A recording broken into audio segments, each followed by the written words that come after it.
วันนี้วันอาทิตย์ที่ 30 พฤศจิกายน พุทธศักราช 2568 ขึ้น 10 ค่ำเดือนอ้ายในปฏิทินจันทรคติครับ เป็นวันโลกาวินาศตามคติไทย ควรหลีกเลี่ยงการเริ่มต้นสิ่งสำคัญ ตั้งจิตให้สงบและค่อยเป็นค่อยไป ค่อยๆเตือนตนให้กลับมาอยู่กับลมหายใจบ่อยๆ ตลอดวัน พร้อมแล้วเชิญสวดทำวัดเช้าครับ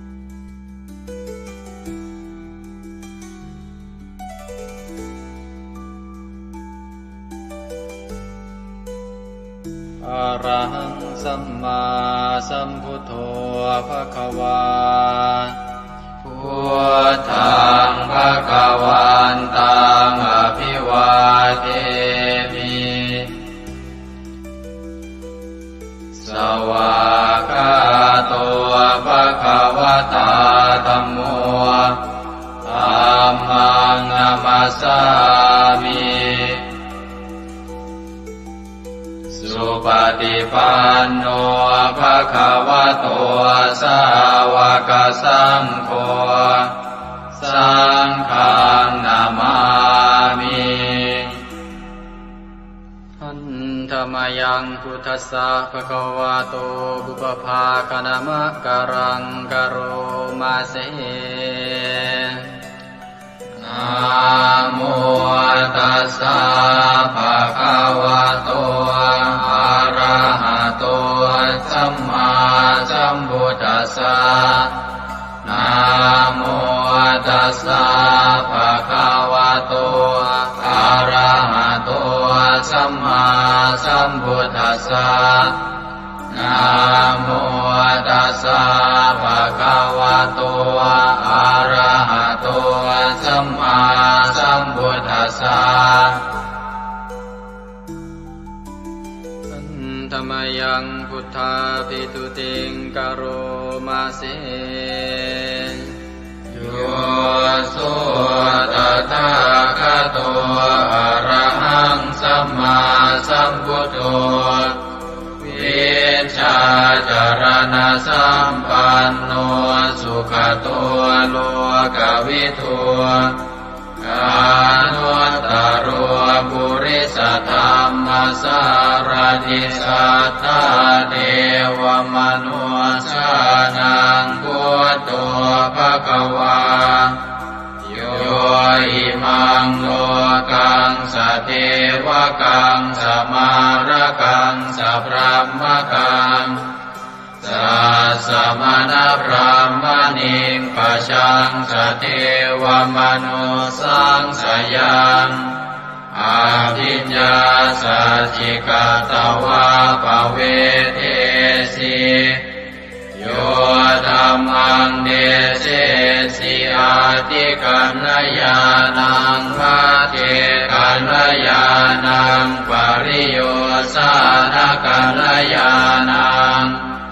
สัทธังสัพยัญชนะเกวระปริปุณังปริสุทธังธรรมจริยังปกาเสสิ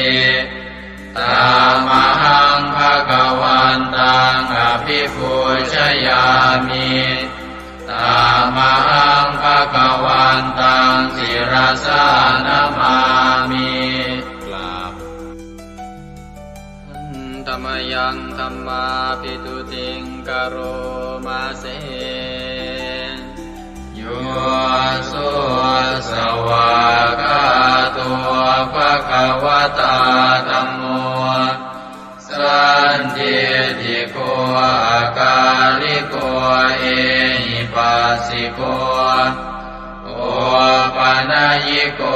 ปัจจตังเวทิตังโพวินโยหิธัมมังธัมมังอภิปูชยามิธัมมังธัมมังศิรสานามามิ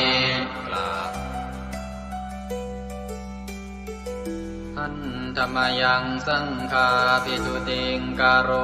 มาเสโยสุปฏิปันโนภะคะวะโตสาว กสังโฆอุชุปฏิปันโน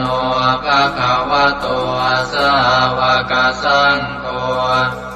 ญายะปฏิปันโนภะคะวะโตสาวกสังโฆสา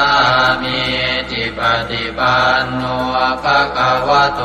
สาวกสังโฆญาติทังจัตตาริปุริสยุคานิอัตถปุริสปุคลาเอสะภะคะวะโตสาวกสังโฆอาหุเนยโยปาหุเนยโยทักขิเนยโยอัญชลิกรณิโยอานุตตรังปุญญเกตังโลกัสสะตามหังสังฆังอภิปูชยามิตามหังสังฆังศิรสานามามิ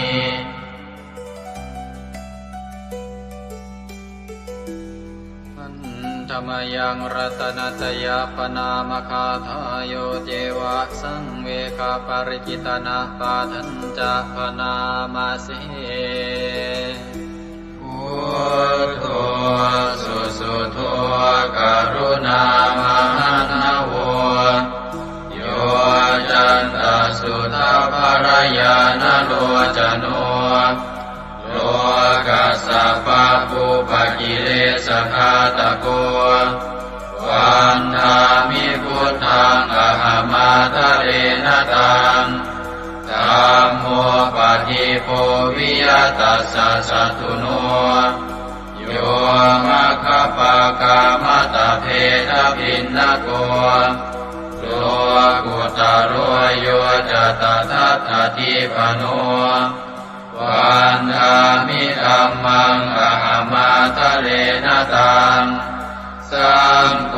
สุเกตาภยติเกตสัญญิโตโยตินาสันโตสุขตานุโพธโกโลลาภหิโนอริโยสุเมธาโสวันธามิสังฆังอหมาทะเรนตังอิเจวะเมกันตภิกขุชเนยกังวัตถุตยังวันทยตาภิสังคตังปุญญังมายายังมะมะสะภุปัตถวามาหุนตุเวตัสสะปะภาวสิทธิยาอิ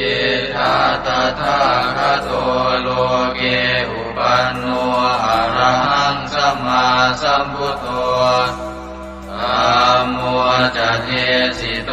นิยานิโกอุปัสสมิโกปรินิพพานิโกสังโฆ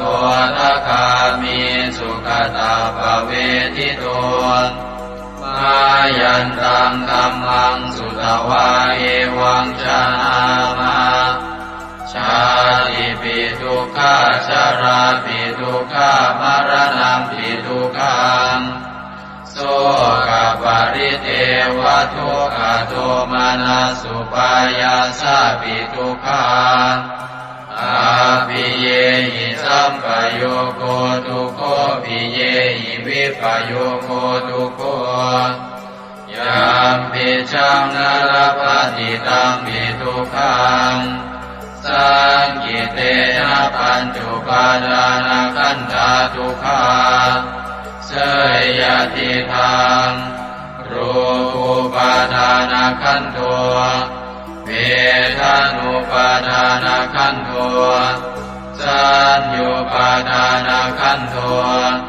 สังขารุปาทานขันโทวิญญาณุปาทานขันโทเยสังปริยายาอารมาโนโสภะคะวาเอวังพะหุลังสาวะเกวิเนติเอวังภาคาจะปนัสสะภะคะวะโตสาวะเกสุอนุสาสนีพะมุลาภวัตติรูปังอนิจ จังเวทนาอนิจจาสัญญาอนิจจาสังขาราอนิจจาวิญญาณังอนิจจังรูปังอนัตตาเวทนาอนัตตาสัญญาอนัตตาสังขาราอนัตตาวิญญาณังอนัตตาสัพเพสังขาราอนิจจาสัพเพธัมมาอนัตตาติเตมะยังโอตินามหาชาติยาชารามรณีนาโสเกหิปาริเทเวหิทุเกหิโทมานาเสหิอุปายาเสหิทุโกตินาทุกขปะเรตากาเภวนามิมัสสะเกวรัสสะทุกขคันทัสสะอันตกิริยาปัญญาเยธาติจิระปรินิพพุตัมปิตังภคะวันตังสรณังคตาธัมมันจะภิกขุสังฆัญจาตัสสะภะคะวะโตสาสนังยถาสติยะถาปรังมนัสสิกโรมะอนุปฏิปัชฌามาสาสะโนปฏิปติอิมัสสะเกวรัสสะทุกขคันทัสสะอันตกิริยายาสังวัตตุอันธรรมยังอุริสนาทิฏฐานาคาทายโยปนามาเสอิมินาปุญญกัมเมนาอุปัชฌายาคุณุตตราอาจาริโยปการาจามาตาปิตาจยาตกาสุริโยจันติมาราชาคุณวันตานราปิจาพรหมมาราชอินทราจาโลกาภาราชเทวตายาโมมิตามนุสสาจามัจจตาเวลิกาปิจาสัพเพสัตตาสุขิโหนตุปุญญานิปกตานิเมสุขังจติวิทังเตตุกิปังปาเปตโวมะตังอิมินาปุญญกัมเมนาอิมินาอุทิเสนาจาเยปะหังสุรเพเจวาตันุปาทานาเชตนังเยสันตาเนหินาธัมมายาวานิปานโตมะมังนาสันตุสัพพทาเยวายะถาชาโตภเวภเวอุชุจิตังสติปัญญาสันเลโกวิริยัมหินามาลาลาพันตุโนกาสังกาตุนจาวิริเยสุเมพุทธาทิปาวโรนาโทธัมโมนาโทวรุตตโมนาโทปัจเจกพุทโธจาสังโฆนาโทตโรมะมังเอโสตมานุภาเวนะมาโลกาสังลาพันตุมายาเทวตาสันทิวิหารวาสินีทุเปกะเรโวทิกะเรตาหิงตาหิง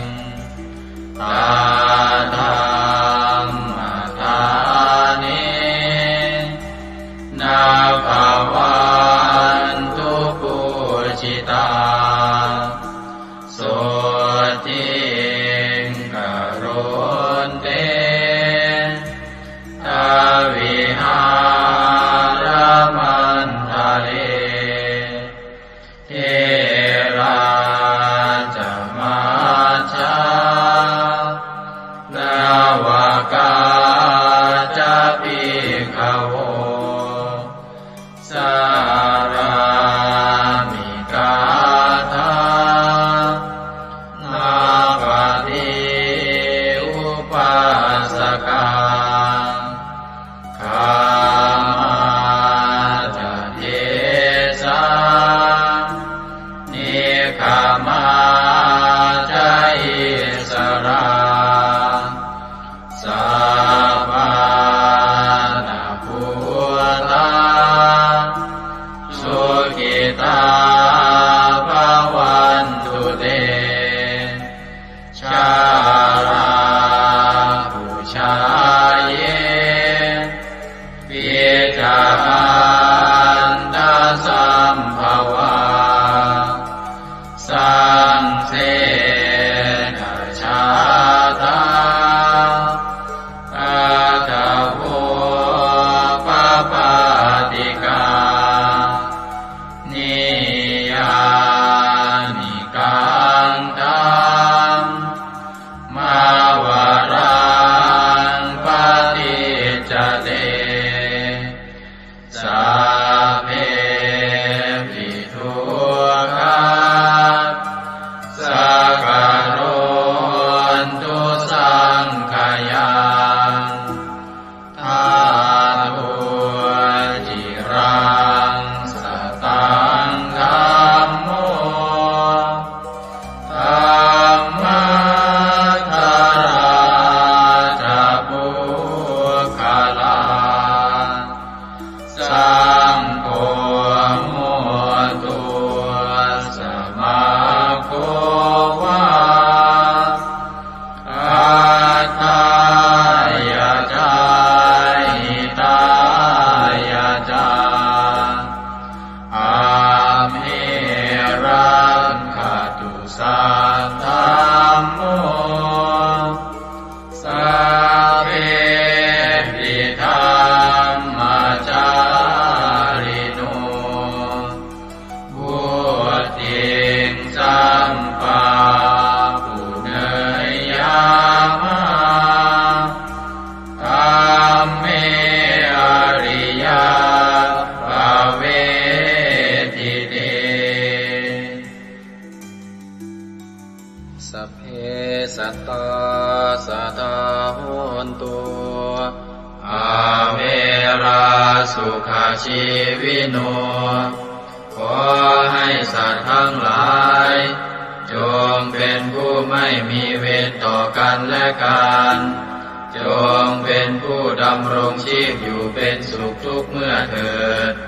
กาตังปุญญังพลังไมหังสัพเพภาคีภวันตุเตขอให้สัตว์ทั้งสิ้นนั้นจงเป็นผู้มีส่วนได้เสวยผลบุญการที่ข้าพเจ้าได้บำเพ็ญแล้วนั้นเถิด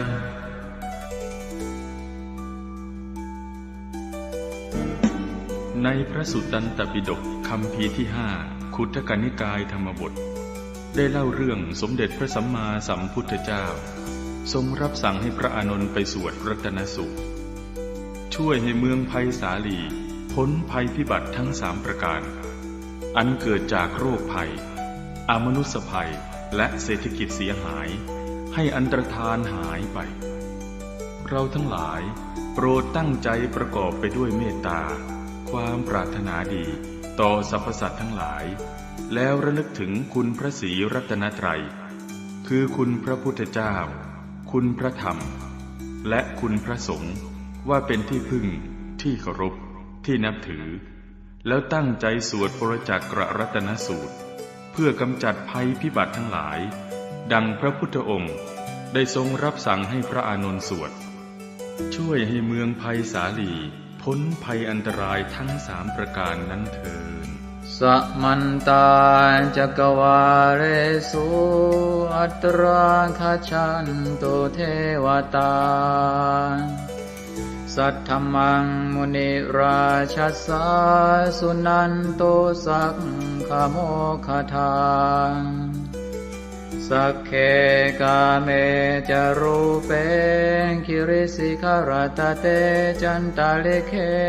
วิมาเนทิเปรัเทจะคาเมตารุวนาคหเนเคหาวัตุมมิเคเตภุมมาจยันโตเทวาชลทลวิสเมยัคขคันธัมพนาคา ติทันตาสันติเกยังมุนิวรวจนังสาทโวเมสุนันโตธัมมสวนาคาโลอะยัมภทันตาธัมมสวนาคาโลอะยัมภทันตาธัมมสวนาคาโลอะยัมภทันตานะโมเมพุทธเถชะสารตนะตยสัมมิกาเตชะปะเทติปะเทเทวานารายะปรเมสุราเทติพรหมาจายินทาจะจตุโลกาธัมเมรกตาสมุทธาภูตุงทังคาจะสัมรัมมจัยปะเทติภวันตุเตชยชยทรณิทรณิอุตติอุตตินาทินาทิชยชยพระกรละตนละนิไทยนิไรไทยเสนาเมรุราชพุนโนราชิชยชยธรรมิระโสปินาเจตนาชิปิสัจพุทธจาริชยชยชวนนิมิตาโลกิชยชยกิงกิตุตาสานะมุขจาชยชยวารุณโมสาสาสาชยชยจัมปาทินาคตุลสันโตชยชยทัจจคนนะตุรงสุขระโคจงสีหาเปียกติปาชยชยวารุณโมกายตราจิตจิตเสนาเรปุณโสติโนระเดชยชยสุขาสุขาสิวิชยชยทรณิตาเนคตาสุชัยยาชยชยทรณิตันตินสตาชยชยมังคารารัญญาภวะเกชยชยวารุณยาเกชยชยรักเทสุรภูชเตชะชยชยพรหมเมทัตนาชยชยราชาธิราชาชัยชยชยปัตเวงสาปังชยชยวรมันตาปัจเจ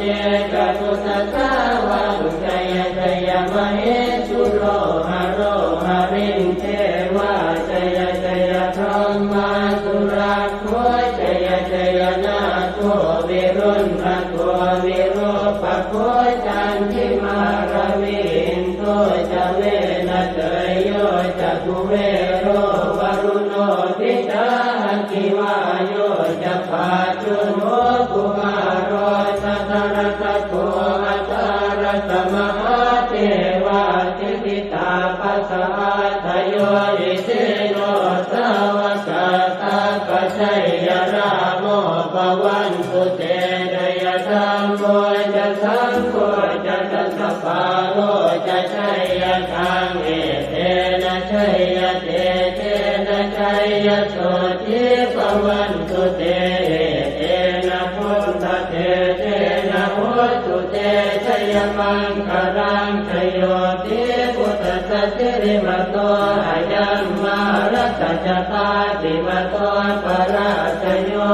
โคสยัมโมติมันเดปโมติตาชัยยะตถาพรหมกนามเหสิโรชโยปิพุทธสัจจิริมโต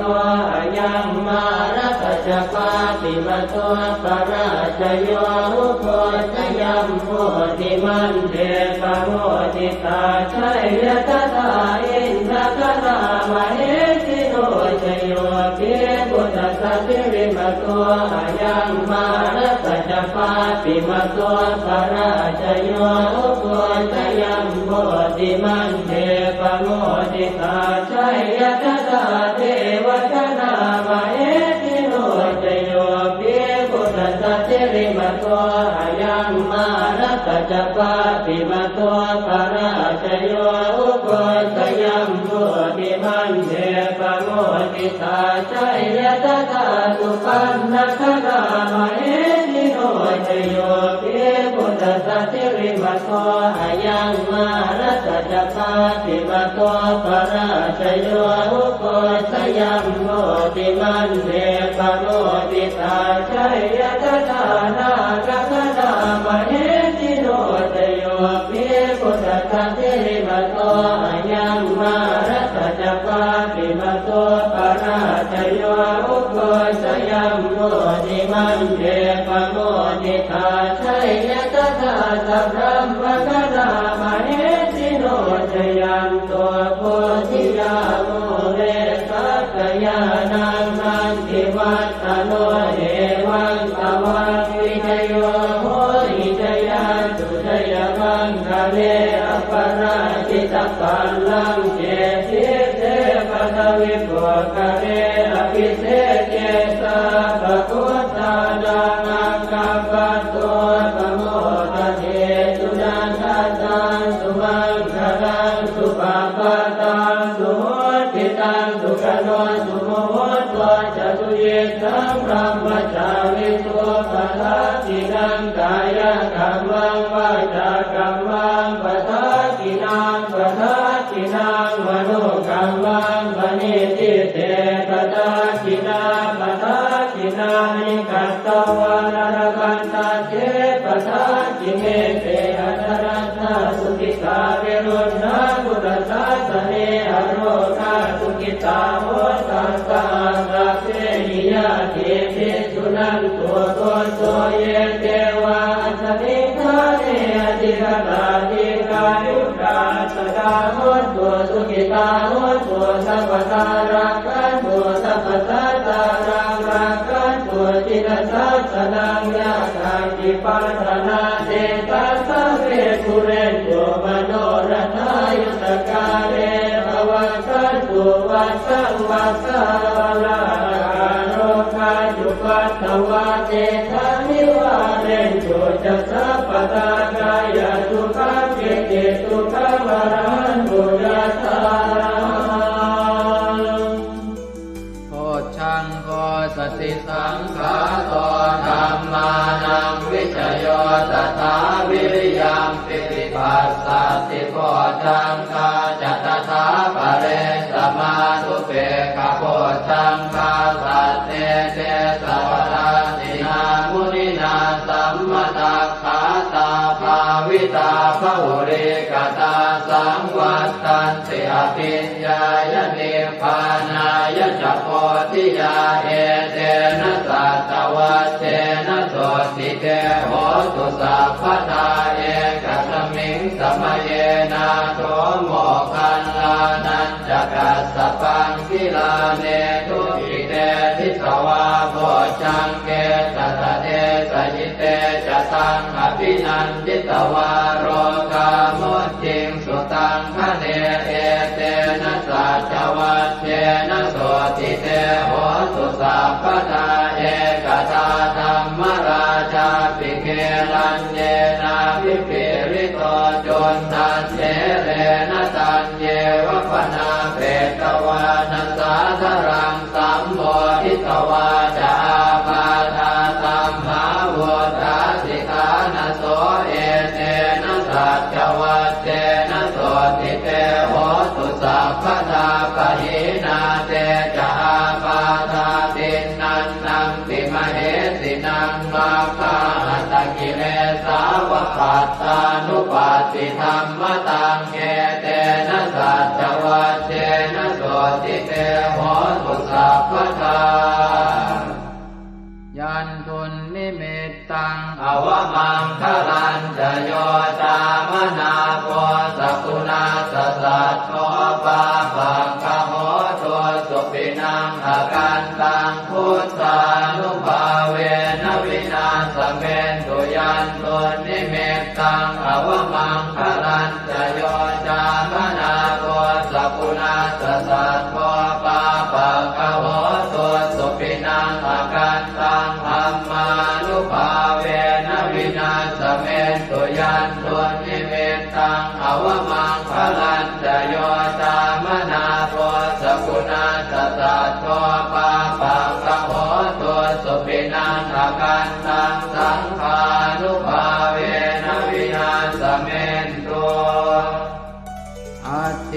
ญหิสวิสโยธัมโมโลเกอนุตตโรสัพพสัตตอิทัฏฐายตังภวังคันหาอิเทวเตปริวัชเชราชทันเทอมนุสเสหิภาวะเกปยาเกนาเกวิเศษโมเตอาการมรเนนวาสัพพสมามรณามุตโตตเปตวากาลมาริตันตัสเสวะอานุภาเวนะโหสุเทวสุขิสตาสุตสีลังสมาทายธัมมังสุจริตังจเรตัสเสวะอานุภาเวนะโหสุเทวสุขิสตาเลกิตังติติตังโพจังทารนังวาจนังครุงปะเรสังเทสนังสุตวาทัสสะอายุปวัฏฏติเอวัมเมสุตังเอกังสมยังภควาภาลานติยังวิหารติสิปตเนมิกทายเยตัสสรโคภควาปัญจวัคคีย์เยภิกขุอามันเตติเทวเมภิกขเวอันตาปะปะจิเตนะเสวิตัพพายโยดายังคาเม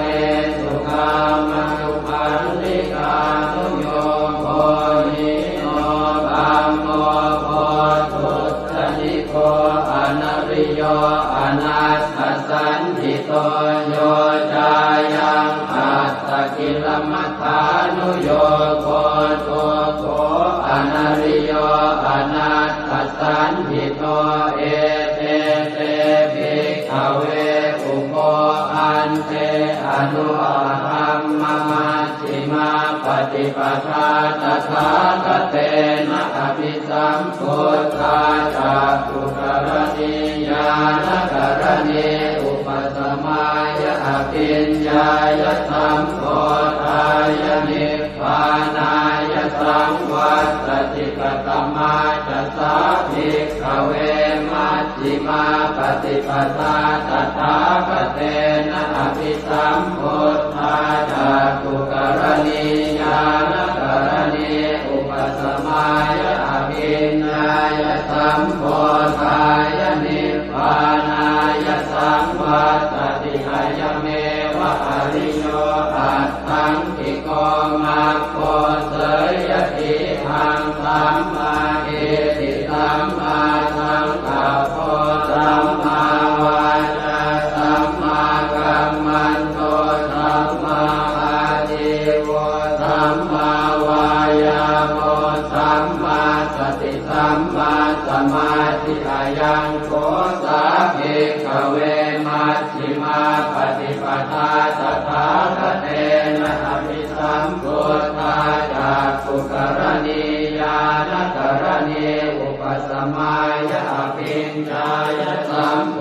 ธายะนิพพานายะสังวัตติทังโสปนภิกขเวทุกขังอริยสัจจังชาติปิทุกขาจราปิทุกขามรณะปิทุกขังโสตปริเทวทุกขโทมนัสสุปายาสาปิทุกขาอัปปิเยหิสัมปโยโคตุโคปิเยหิวิปปโยโคตุโคยังปิขังนาปฏิตังปิทุกขังสังเกนะปัจจุบันทานังขันธาทุกขาอิทังโคปนภิกขเวทุกขสมุทัยโยอริยสัจจังญายังตัณหาโปโนภวิกานันทิราคะปะทาตัตตระอัตตราภินันทิเนเสยติทังกามตัณหาภวตัณหาวิภวตัณหาอิทังโคปนภิกขเวทุกขนิโรโธอริยสัจจังโยตัสสะเยวะตัณหายะเสสวิราคะนิโรโธจาโคปฏิจิตตโกมุติ ปิอนาลโยอิทังโขปนภิกขเวทุกขนิโรธคามินีปฏิปทาอริยสัจจังอายันเมวะอริโยอาทังกิโยมาโกเสยทิทังสัมมาทิฏฐิสัมมาสังกัปโปสัมมาวาจาสัมมากัมมันโตสัมมาอาชีวะสัมมาวายาโมสัมมาสติสัมมาสมาธิทังโตกังอริยสัจจันติเมภิกขเวโภเปอนันโนสุเตสุตังเมสุจักขุงอุทธปาทิญาณังอุทธปาทิปัญญาอุทธปาทิเวชาอุทธปาทิอาโลโกอุทธปาทิตังโขปนิทังโกกังอริยสัจจังปริโยยันติเมภิกขเวโภเปอนันโนสุเตสุธัมเมสุจักขุงอุทธปาทิญาณังอุทธปาทิปัญญาอุทธปาทิเวชาอุทธปาทิอาโลโกอุทธปาทิตังโขปนิทังโกกังอริยสัจจังปริญญาณันติเมภิกขเวโภเปอนันโนสุเตสุธัมเมสุจักขุงอุทธปาทิญาณังอุทธปาทิปัญญาอุทธปาทิเวชาอุทธปาทิอาโลโกอุทธปาทิทังโกปัสสมุปโยอริยสัจจันติเมภิกขเวโภเปอนันโนสุเตสุธัมเมสุจักขุงอุทธปาทิญาณังอุทธปาทิปัญญาอุทธปาทิเวชาอุทธปาทิอาโลโกอุทธปาทิตังโขปนิทังทุกขสมุทัยโยอริยสัจจังปหาตาทิเมภิกขเวโภเปอนันโนสุเตสุธัมเมสุจักขุงอุทธปาทิญาณังอุทธปาทิปัญญาอุทธปาทิเวชาอุทธปาทิอาโลโกอุทธปาทิตังโขปนิทังทุกขสมุทัยโยอริยสัจจังปณินันติเมภิกขเวโภเปอนันโนสุเตสุธัมเมสุจักขุงอุทธปาทิญาณังอุทธปาทิปัญญาอุทธปาทิเวชาอุทธปาทิอาโลโกอุทธปาทิทังทุกขนิโรโธอริยสัจจันติเมภิกขเวโภเปอนันโนสุเตสุธัมเมสุจักขุงอุทธปาทิญาณังอุทธปาทิปัญญาอุทธปาทิเวชาอุทธปาทิอาโลโกอุทธปาทิตังโขปนิทังทุกขนิโรโธอริยสัจจังสัจจิกาตาพันติเมภิกขเวโภเปอนันโนสุเตสุธัมเมสุจักขุงอุทธปาทิญาณังอุทธปาทิปัญญาอุทธปาทิเวชาอุทธปาทิอาโลโกอุทธปาทิตังโขปนิทังทุกขนิโรโธอริยสัจจังสัจจิกตังติเมภิกขเวโภเปอนันโนสุเตสุธัมเมสุจักขุงอุทธปาทิญาณังอุทธปาทิปัญญาอุทธปาทิเวชาอุทธปาทิอาโลโกอุทธปาทิทังทุกขนิโรธคามินีปฏิปทาอริยสัจจันติเมภิกขเวโภเปอนันโนสุเตสุธัมเมสุจักขุงอุทธปาทิญาณังอุทธปาทิปัญญาอุทธปาทิเว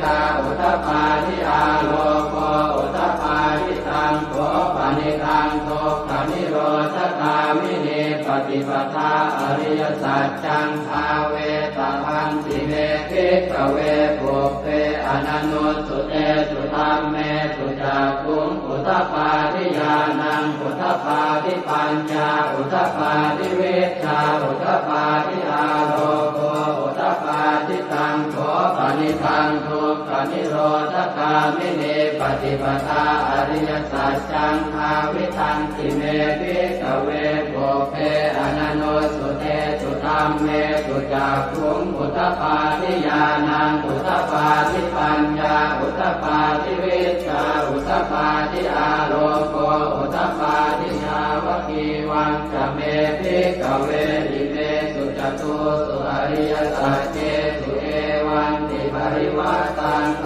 วาทสาการังยถาภูตังญาณทัสสนังนักสุวิสุทธังอโหสิเนวตาวาหังภิกขเวสเทวเกโรเกสมาระเกสธรรมเกสัสสมณธรรมนิยาปัจจายสเทวมนุสสายอนุตตรังสัมมาสัมโพธิอภิสัมพุทโธปัญจัญญาสิงจโตจะโพเมภิกขเวอิเมสุจโตสุอริยสัจเจสุเอวันติปริวัตตังภวาทสาการังยถาภูตังญาณทัสสนังสุวิสุทธังอโหสิอัฏฐาหังภิกขเวสเทวเกโรเกสมาระเกสธรรมเกสัสสมณธรรมนิยาปัจจายสเทวมนุสสายานุตตรังสัมมาสัมโพ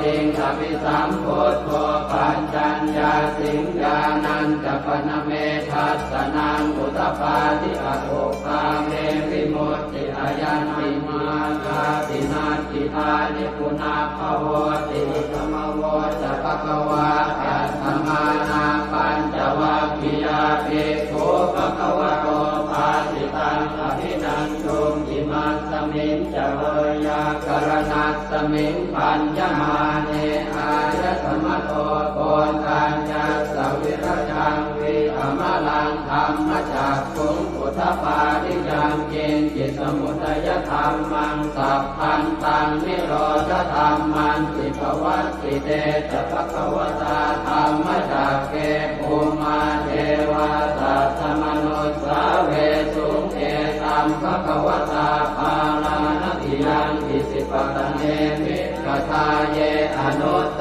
รังธรรมจักกังปวัตติตังอัปปติวัตติยังสัมมเนนวาพรหมเนนวาเทเวนวามาเรนวาพรหมุนาวาเกณทิวาโลกัสมินติภูมานังเทวานังสัตตังสุตวาจาตุมมหาราชิกาเทวาสัตตมนุสสาเวสุงจาตุมมหาราชิกานังเทวานังสัตตังสุตวาตาวติงสาเทวาสัตตมนุสสาเวสุงตาวติงสานังเทวานังสัตตังสุตวายามาเทวาสัตตมนุสสาเวสุงยามานังเทวานังสัตตังสุตวาตุสิตาเทวาสัตตมนุสสาเวสุงตุสิตานังเทวานังสัตตังสุตวานิมมา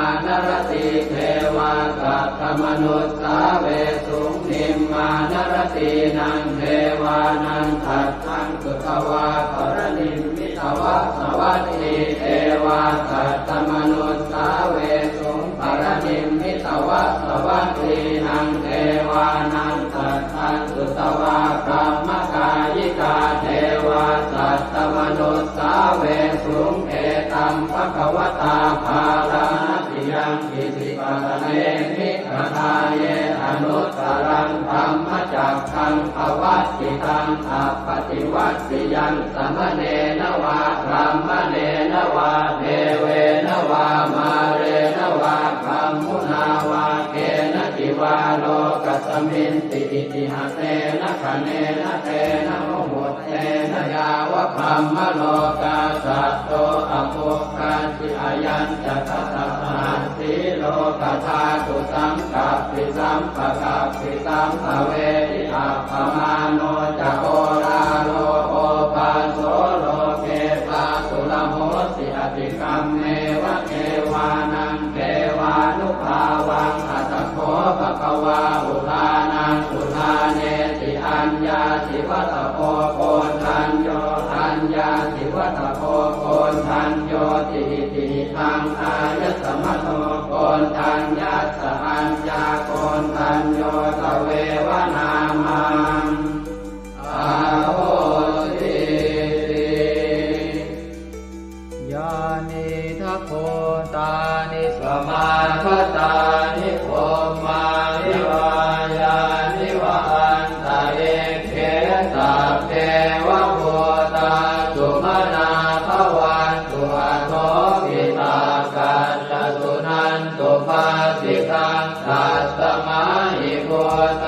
นิสาเวทัสสะเทเมตังกโรธรรมานุสติยาปัจจายติวาจารัตโตจารันติเยวะเลกัสสมาหิเมรักขตาปมัตตายังเจจิเวตังอิทวาหุรังวาตาเกสุวายังรัตนังปณิตังนโนสมังอาจิกถาคเตนะอิทังปิพุทเทรัตนังปณิตังเอเตนะสัจเจนะสุวัตติโหสุขยังวิราคังอมตังปณิตังยตาจักขาสักขยามิสมาหิโตนะเตนะธรรมเมนะสมาธิจิตติตังปิตังเมรัตนังปณิตังเอเตนะสัจเจนะสุวัตติโหสุยัมพุทธเตโสปริวันนะเยสุติงกมาธิมานันตริกัญญมาหุสมาธินาเตนะสโมนะเวสติธัมปิธัมเมรัตนังปณิตังเอเตนะสัจเจนะสุวัตติโหสุเยปุคลาอัตถสัตตังปัสสัทธาจัตตาริเอตานิยุคานิโหติเต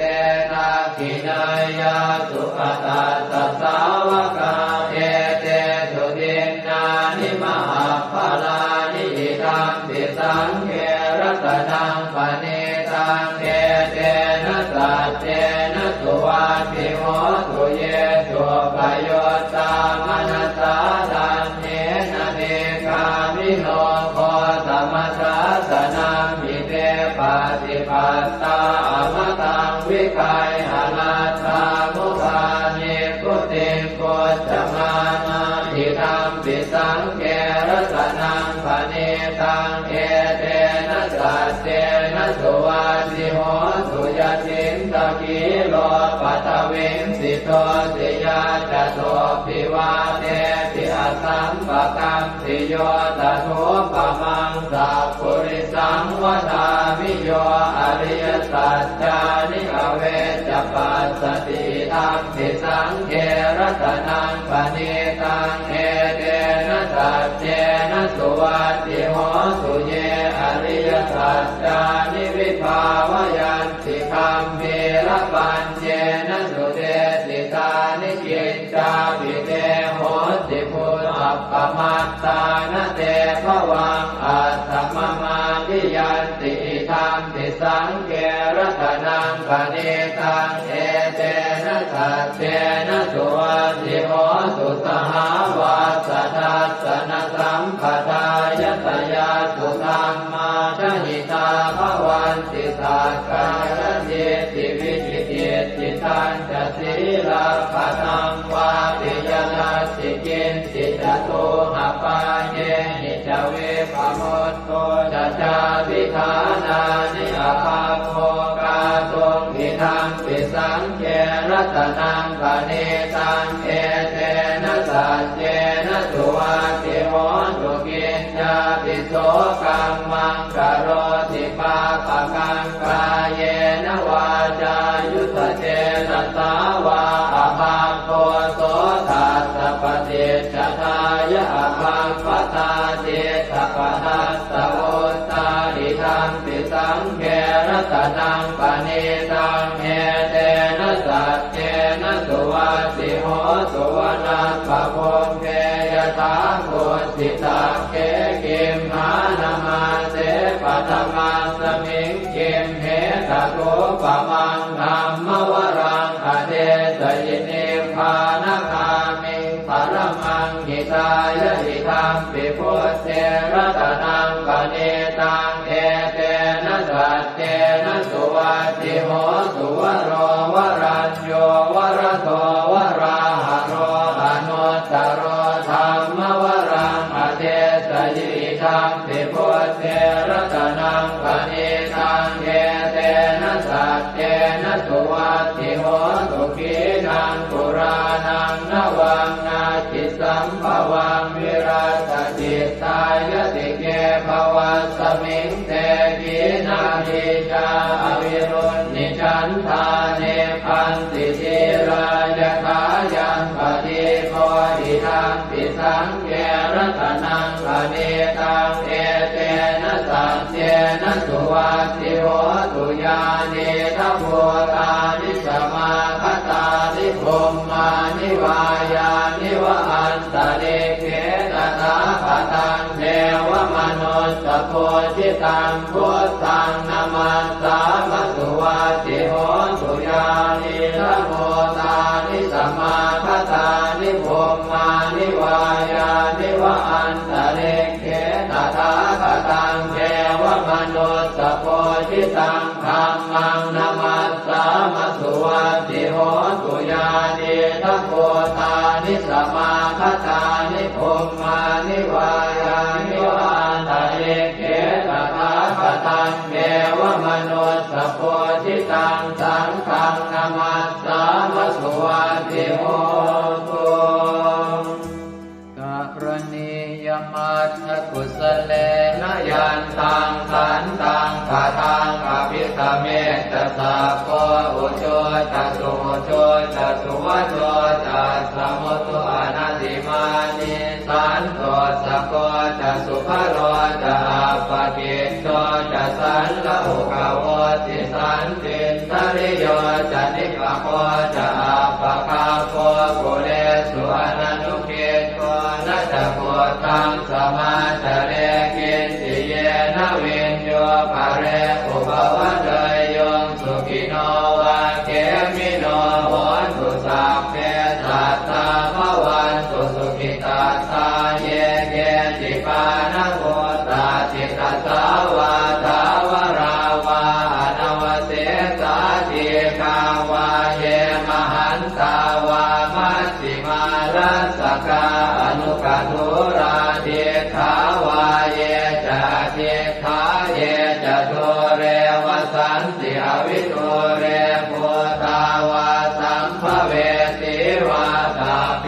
สัตตาภวันตุสุขิตาตานะปโรปรังนิโกเพตนาติมันเยตกาตตินังกินติพยาโรสนาปฏิฆาสัญญาณายมัญญาสะโตขเมเฉยมาตายฐานิยังโพธังอายุสาเอกโพธมนุราเขเอวังติสาภโวเตสุมาณสัมภาวะเยอปริมาณังเวตัญจะสาภโรกัสมิงมาณสัมภาวะเยอปริมาณังโพธังอโทจติริยัญจะสัมปาทังอเวรังอัสสปาทังเดทันจรังนิสินโนวาสยาโนมายาวตัสสวิคตมิตโตเอตังสติงอธิเสยพัมมะเมตังวิหารังอิทมาหุเดตินจานุปคัมมสีลวาทัสสเนนะสัมปันโนกาเมสุวินัยเกทังนะหิจาตุปัปปะเสยยังกุณเรติเอวังเมสุตังเอกังสมยังภควาสาวัตถิยังวิหารติเชตวันเนอนาถปิณฑิกาสอาราเมตัตตระโขภควาภิกขุอามันเตสิภิกขวติปทังเตติเตภิกขุภควโตปัจจัสโสสุงภควาเอตถาวจะพุทธภูปังภิกขเวเทวาสุรสังฆาโมสมุอัมยุนโมอโหสิอัตถโพภิกขเวสัพโพเทวานามินโทเทเวตาวติงเสอามันเตติสเตมาริสาเทวานังสังฆามาคตานังอุปัชฌยขยังวาสัมพิตาตังวาโลมหังโสวามะเมวะตัสสะ มิงสมะเยทัชาคังควรโลกายาธรรมมังอิโวทัชาคังควรโลกายตังยัมภเวสติพยังวาชัมปิตาตังวาโลมหังโสวาโสปะหิเยสติโนเจเมทัชาคังควรโลกายาธาตปัจจาปฏิสัทเทวราชาสัทธาคังควรโลกายาธาปัจจาปฏิสหิวเทวราชาสัทธาคังควรโลกายตังยัมภเวสติพยังวาชัมปิตาตังวาโลมหังโสวาโสปะหิเยสติโนเจปัจจาปฏิสเทวราชาสัทธาคังควรโลกายาธาตวโรนัสสเทวราชาสัทธาคังควรโลกายาธาวโรนัสสหิวเทวราชาสัทธาคังควรโลกายตังยัมภเวสติพยังวาชัมปิตาตังวาโลมหังโสวาโสปะหิเยสติโนเจวโรนัสสเทวราชาสัทธาคังควรโลกายาธาตอิสานาสเทวราชาสัทธาคังควรโลกายาธาอิสานาสหิโมเทวราชาสัทธาคังควรโลกายตังยัมภเวสติพยังวาชัมปิตาตังวาโลมหังโสวาโสปะหิเยสติติตังโอปะนาภิกขเวสักกัสสวะเจวะนามินทาสัทธาคังควรโลกายตังปัจจาปฏิสวะเทวราชาสัทธาคังควรโลกายตังวโรนัสสวะเทวราชาสัทธาคังควรโลกายตังอิสานาสวะเทวราชาสัทธาคังควรโลกายตังยัมภเวสติพยังวาชัมปิตาตังวาโลมหังโสวาโสปะหิเยทาปิโนปิปะหิเยหังกิสเนตุสักโคหิภิกขเวเทวานามินโทอเวตาราโมอเวตาโทโสอเวตาโมโหปิรุนาภิอุตตราสิปะลาเยติอาหันจะโพภิกขเวเอวังวะทามิสเจตุมหากังเภิกขเวอารัญญปตานังวาโลภโมลภตานังวาสุญญาภารภตานังวาอุปัชฌยพยังวาชัมปิตาตังวาโลมหังโสวามะเมวตัสสมิงสมะเยอนุสรยาอิติปิโสภะคะวาอะระหังสัมมาสัมพุทโธวิชาจารณะสัมปันโนสุขโตโรภวิโตอนุตตรบุริสธรรมสารพิสัทธาเดวมนุสานังพุทโธภะคะวาติมะมังมิโวภิกขเวอนุสรตังยัมภเวสติพยังวาชัมปิตาตังวาโลมหังโสวาโสปะหิเยสติโนเจมังอนุสรยาธาธรรมังอนุสรยาธสวาคาโตภะคะวตาธัม สันติติโกอาการิโกเอหิปัสสิโกโอ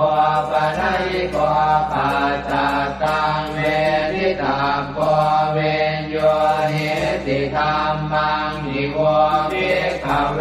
อนุสรตังยัมภเวสติพยังวาสัมปิตาตังวาโรมหังโสวาโสปะหิสติโนเตธัมมังอนุสรยาตถาตังขังอนุสรยาตสุปฏิปันโนภะคะวะโตสาวกสังโฆพุทธุปฏิปันโนภะคะวะโตสาวกสังโฆญาญาปฏิปันโนภะคะวะโตสาวกสังโฆสามีจิปฏิปันโนภะคะวะโตสาวกสังโฆยะติทานจัตตาริปุริสายุคานิอัตถปุริสปุคลาเอตภะคะวะโตสาวกสังโฆอาหุนายโยปาหุนายโยทักขินายโยอัญชริกรณิโยอนุตตรังปุญญเขตังโลกัสสติสังฆังนิโวภิกขเวอนุสรตังยัมภเวสติพยังวาสัมปิตาตังวาโลมหังโสวาโสปะหิสติตังกิสสะเหตุตถาคตหิภิกขเวอรหังสัมมาสัมพุทโธเวตราโอเวตโตโสเวตโมโหอภิโรอาชัมเทอนุสราเสอปาราเยติธรรมโวจะภาควาอิตังวัตตวานสุภโสยะถาอารังเอตถาวจะสัทธาอารัญเยโรกโมเรวาสุญญาคาเรวะภิกขวะอนุสเรตสัมโพธังพยังตุมหากโนติยาโนเอพุทธังสรยาชโลกเจตังสราสพังอาธรรมังสรยาธานิยานิกังสุเทจิตังโนเจธัมมังสรยาธานิยานิกังสุเทจิตังอัตถสังฆังสรยาธาปุญญเขตังอนุสรังเอวังพุทธังสรันตานังธัมมังสังฆังจะภิกขวะพยังวาสัมภิสาตังวาโลมหังโสรหิสติเตเวปัสเสสนมาตุจักขุมาตาสสิเรมโตสิกิสปินามาตุสัพพะโพธานุกัมปิโนเวสะโพธนามาตุนะหาตกาสัตตปัสสิโนนามาตุกะปุสันทัสสมานเสนาปมาทิโนโพนาคมนาสนามาตุพระมนาสวุสีมโตกาสปัสสนามาตุเวปโมตัสสะสัพพะเทอังเกรสัสสนามาตุสักกายโพตัสสะติเรมโตโยอิมังธัมมะมะเทเสสิสัพพะทุกขาปโนทนังเยจาภิเนพุทธาโรเก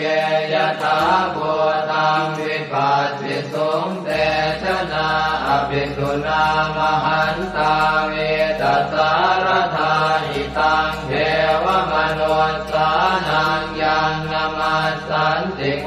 ตมังวิชาจารณสัมปันนังมหันตังเวตัสสารทังนะโมเมสัพพะพุทธานังอุปันนานังมเหสินังตันหังกโรมหาวีโรเมทังกโรมหายโสสโร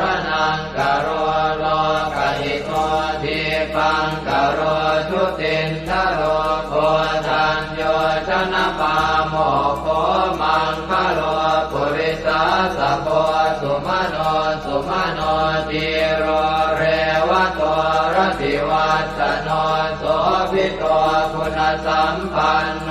อโนมัสสิชโนตโมปัทุโมโลกปัจโจโตนารโตวรสารถิปัทุโมตโรสัตตสารโรสุเมโตอัปปติโกภโลสุชาโตสัพพโลกาโคปิยทัสสินาราสโมอัตถทัสสิการุณิโกธรรมทัสสิสมโมนุโตเสทัสโตอัตโมโลเกติโสจวัฏตังวโรกุโสจวรโตพุทโธวิปัสสิจานุปโมสิกิสัพพหิโตสัทธาเวสสุสุขทายโกกัปปุสันโตสัตวาโหโกนาคมโนลนันจโมกัสสโพสิริสัมปันโนโพตโมสักขยมุงภโวเอเตจันเยจะสัมโพธาอเนกสัตตโพตโยสัพเพพุทธาอัสมาสมาสัพเพพุทธามหิติกาสัพเพทัสสะโลเวนาเวสารัสเตอุปาคตาสัพเพเตปฏิชานันติอาสะพันธานโมตตมังสีหนาทังทันเตเตปริสาสุวิสารตาพรหมจักกังภวัตเตติโลเกอัปปติวัตติยังอุเปกาพุทธธรรมเมหิอัตถารถินายกาภวัตติสลักขโนเปตาสิตยานุปยัญชนะธราพยามาปภายสุปภาสัพเพเตมุนิกุญชลาพุทธาสัพพัญญุโนเอเตสัพเพขีนาสวาทินามหาปมามหาเตจามหาปัญญามหาภลามหาการุณิกาธีราสัพเพสานันตุขาวหาทีปานาสัพพติทาจทานาเลนะจะปานิดังคติพันโทมหัสสะสะสารนาตหิเตสิโนทะเทวกัสสะโรกัสสะสัพเพเอเตปรายนาเตสาหังศิลสาปาเทวันทามิปุริสุทธเม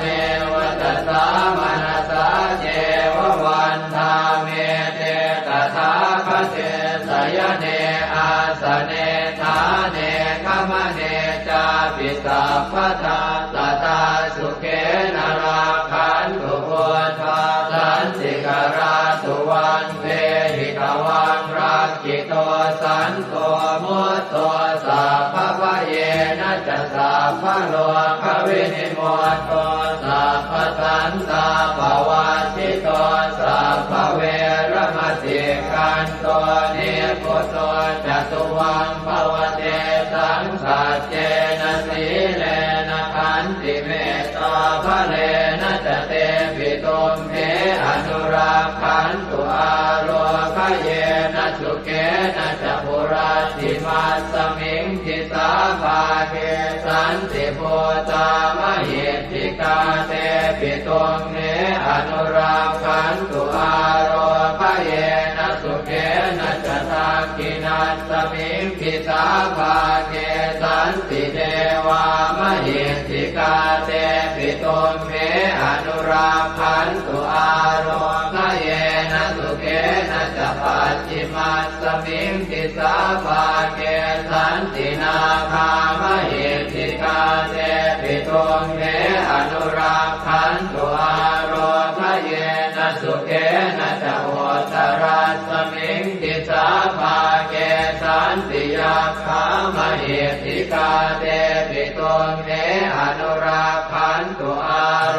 ค เยนะสุเขนะจักขุริมาติสังคตรัตโตทากิเนนะวิรุณหะโกปาติเมนะวิโรปาโกกุเวโรอุตรันติสังกัตตาโรเตมหาราชาโรกปารายสัสสิโนเตปิตุมเหอนุราคันตุอาโรคเยนะสุเขนะจะอากาสัทธาจะกุมมันตาเทวานากามหิติกาเตปิตุมเหอนุราคันตุอาโรคเยนะสุเขนะจะนาทิเมสรนังอัญญังพุทโธเมสรนังวรังเอเตนะสัจวัชเชนะโหตุเตชยมังคลังนาทิเมสรนังอัญญังธัมโมเมสรนังวรังเอเตนะสัจวัชเชนะโหตุเตชยมังคลังนาทิเมสรนังอัญญังสังโฆเมสรนังวรังเอเตนะสัจวัชเชนะโหตุเตชยมังคลังยังเจนจิรตนังโลเกเวชติวิวิธังปุถุรตนังโพธสมังนาติตาสมาโสติภวันตุเตยังเจนจิรตนังโลเกเวชติวิวิธังปุถุรตนังธรรมสมังนาติตาสมาโสติภวันตุเตยังเจนจิรตนังโลเกเวชติวิวิธังปุถุรตนังสังฆสมังนาติตาสมาโสติภวันตุเตสักกตวาพุทธรัตนังโอสถังอุตมังวรังหิตังเทวมนุสสานังพุทธเตเจนะโสตินานาสันตุปัฏฐวาสัพเพทุกขาโวปัสสเมตุเตสักกตวาธัมมรัตนังโอสถังอุตมังวรังปริยาโหปัสสมนังธัมมเตเจนะโสตินานาสันตุปัฏฐวาสัพเพ